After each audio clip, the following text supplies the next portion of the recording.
warahmatullahi wabarakatuh. Kami dari kelompok 5 akan menjelaskan bagaimana periode Undang-Undang Dasar 1945 Amandemen tahun 2022.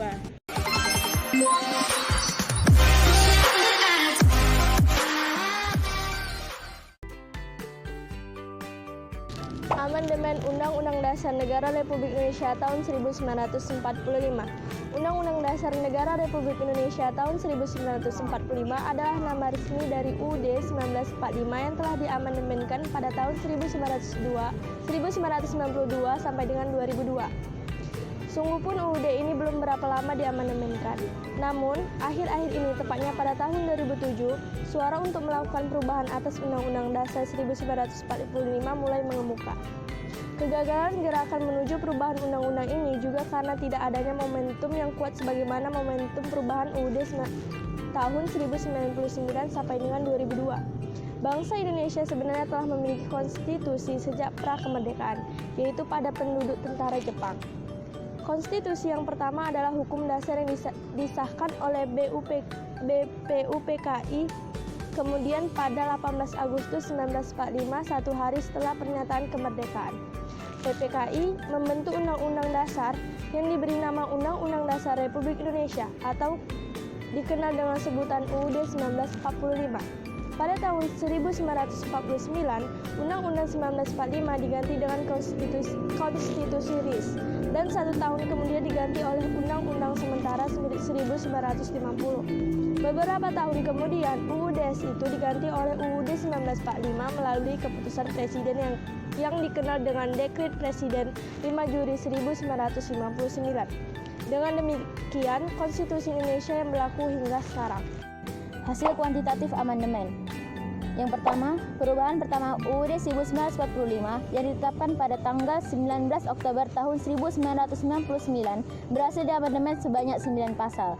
Kedua, perubahan kedua UUD 1945 yang ditetapkan pada tanggal 18 Agustus tahun 2000 telah diamandemen sebanyak 25 pasal. Ketiga, perubahan ketiga UUD 1945 yang ditetapkan pada tanggal 9 November tahun 1999 berhasil diamandemen sebanyak 23 pasal. Keempat, perubahan keempat UUD 1945 yang ditetapkan pada tanggal 10 Agustus tahun 2002 telah berhasil diamandemen 13 pasal serta 3 pasal aturan peralihan dan 2 pasal aturan tambahan. Jadi, jumlah total pasal UUD 1945 hasil perubahan pertama sampai keempat itu adalah 75 pasal. Namun demikian, jumlah nomor pasalnya tetap sama, yaitu 37, tidak termasuk aturan peralihan dan aturan tambahan. Dengan perubahan-perubahan tersebut, maka jumlah ketentuan atau ayat lama yang masih tetap dipertahankan sesuai dengan naskah asli UUD 1945 tinggal 23 ayat dari jumlah seluruhnya, yaitu 71 ayat asli. Atau dengan kata lain, persentase ayat yang masih tersisa adalah 16,33%. Jumlah babnya juga mengalami penambahan dari 16 bab menjadi 21 bab. Tetapi nomor angka bab ini juga tetap sama jumlahnya, yaitu 16 bab. Karena penambahan bab itu dilakukan dengan cara menambah huruf A dan B setelah nomor angka. Seperti yang tergambar pada tabel berikut ini. Bab-bab UUD 1945 sebelum dan sesudah perubahan. Tabel di atas menggambarkan bahwa UUD 1945 yang semula berisi 16 jilbab kemudian ditambah lagi 5 jilbab dan dicabut 1 jilbab. Sehingga setelah perubahan tersebut jumlah jilbabnya menjadi 21. Pokok-pokok ketentuan hukum hasil amandemen. Apabila dilihat dari segi substansi materinya, maka perubahan UUD 1945 ini dapat dikelompokkan ke dalam 3 macam, yaitu 1. Penghapusan atau pencabutan beberapa ketentuan. Yang kedua, menambah ketentuan atau lembaga baru. Dan yang ketiga, modifikasi terhadap ketentuan atau lembaga lama. Yang pertama, ketentuan yang dicabut. Kekuasaan MPR sebagai lembaga tertinggi negara meminta pertanggungjawaban Presiden.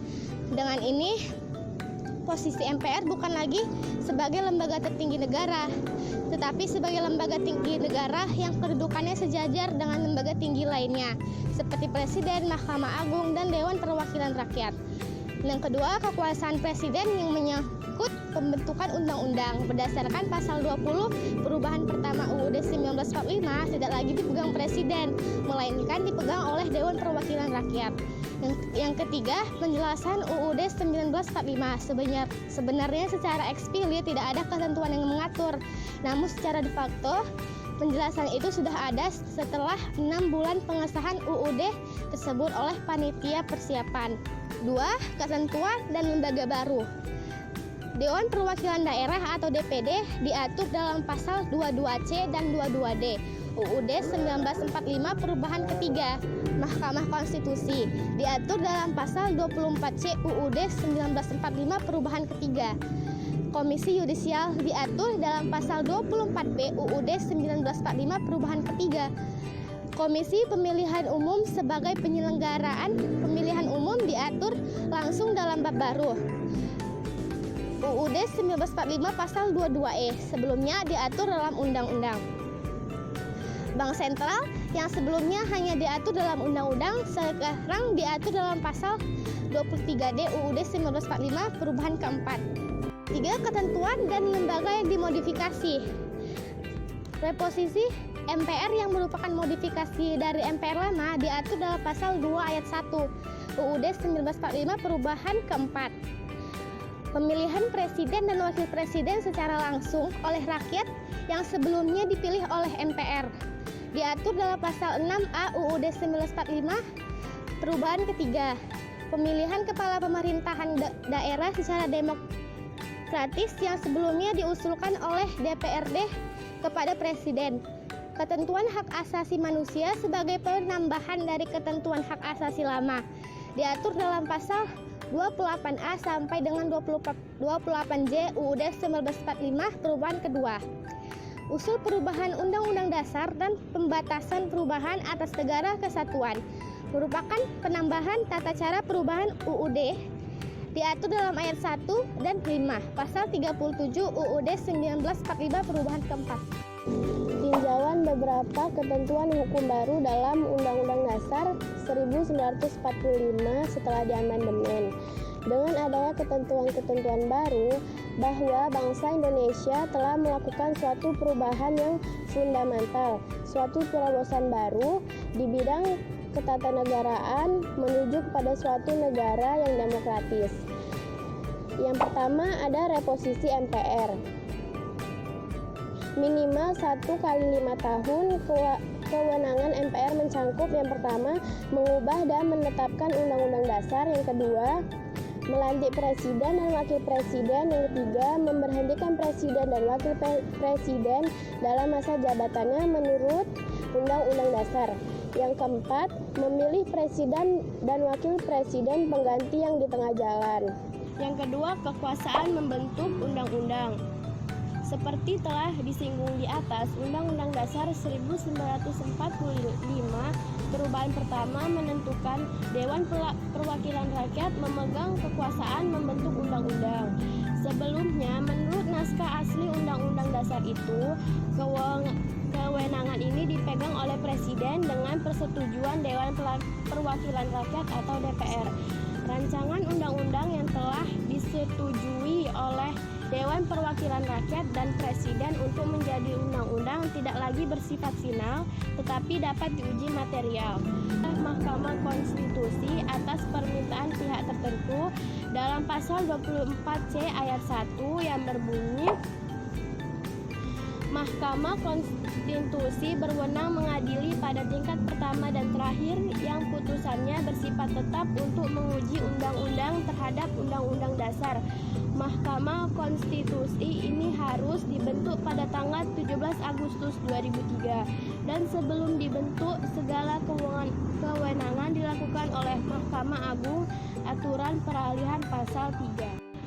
Kekuasaan Presiden. Kekuasaan Presiden oleh amandemen Undang-Undang Dasar 1945 banyak dikurangin. Contohnya, 1. Hakim Agung tidak diangkat oleh Presiden, melainkan diajukan oleh Komisi Yudisial untuk diminta persetujuan dari Dewan Perwakilan Rakyat, selanjutnya ditetapkan oleh Presiden. Yang kedua yaitu anggota Badan Pemeriksaan Keuangan tidak lagi diangkat oleh Presiden, tetapi dipilih oleh Dewan Perwakilan Rakyat lalu memerhatikan Dewan Perwakilan Daerah dan diresmikan oleh Presiden. Yang ketiga, keterlibatan Dewan Perwakilan Rakyat dalam proses pengangkatan Panglima Nasional dan Kepala Polri Republik Indonesia. Yang keempat, rancangan undang-undang yang telah dibahas dan disetujui bersama antara Dewan Perwakilan Rakyat dan Presiden apabila dalam waktu 30 hari.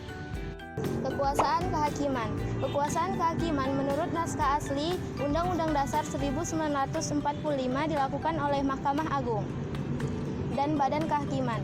Setelah amandemen, kekuasaan kehakiman ini dilakukan oleh Mahkamah Konstitusi. Dengan amandemen Undang-Undang Dasar 1945, posisi Hakim Agung menjadi kuat karena mekanisme pengangkatan Hakim Agung diatur sedemikian rupa dengan melibatkan 3 lembaga, yaitu Dewan Perwakilan Rakyat, Presiden, dan Komisi Yudisial. Berdasarkan penjelasan tadi, dapat disimpulkan bahwa UUD 1945 dan perubahan-perubahannya telah mengatur mekanisme penyelenggaraan ketatanegaraan yang terkait dengan hubungan antar kekuasaan lembaga eksekutif, legislatif, dan yudikatif secara berimbang. UUD 1945 memiliki keterbatasan dan kelemahan yang tidak dapat dipakai. Maka, UUD 1945 sebagai landasan konstitusional telah mengalami berbagai amandemen, yaitu amandemen ke-1 disahkan pada 19 Oktober 1999. Amandemen kedua disahkan pada 18 Agustus tahun 2000. Amandemen ketiga disahkan pada 10 November 2001 dan amandemen keempat disahkan pada 10 Agustus tahun 2002.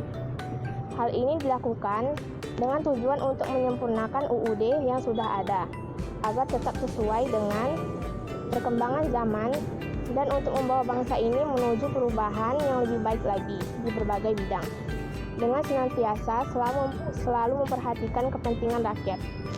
Sekian penjelasan dari kami, lebih dan kurang kami mohon maaf. Kami akhiri dengan wassalamualaikum warahmatullahi wabarakatuh.